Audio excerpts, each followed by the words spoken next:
May tutol na naman ba?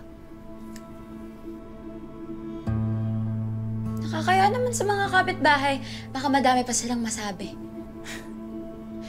Nila o ikaw? Alam mo, baka ikaw yung maraming sinasabi tungkol sa pagdadate ni Dadudes.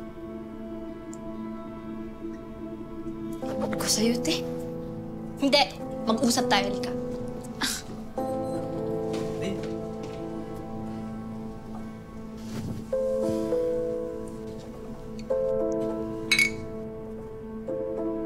Halika nga dito. Ano ba?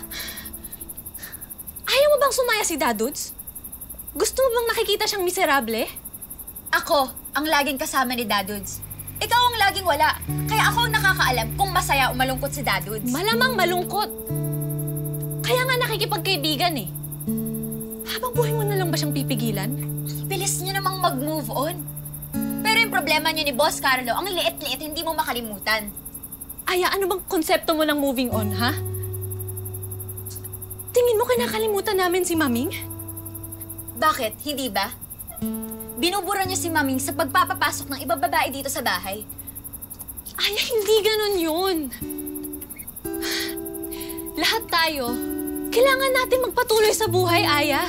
At sigurado akong mas magugustuhan ni Maming yun kaysa makita tayong huminto na lang sa buhay natin. So, anong sinasabi mo? Na wala akong nararating? Abe, ewan ko sa plano mo. Totoo bang nag-a-apply ka sa scholarship sa college mo? O mas gusto mong binabantayan dito si Dadudes? Wala kang alam sa akin, ate. Siguro nga wala. Kasi simula nung namatay si Maming, huminto ka na rin sa pakikipag-usap sa akin eh. Pero Aya, ito pakiusap ko sa'yo, please.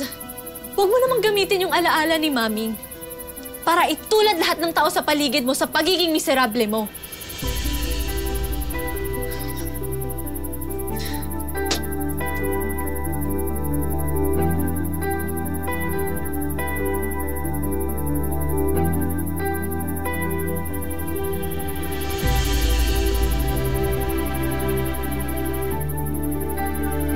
I think I'm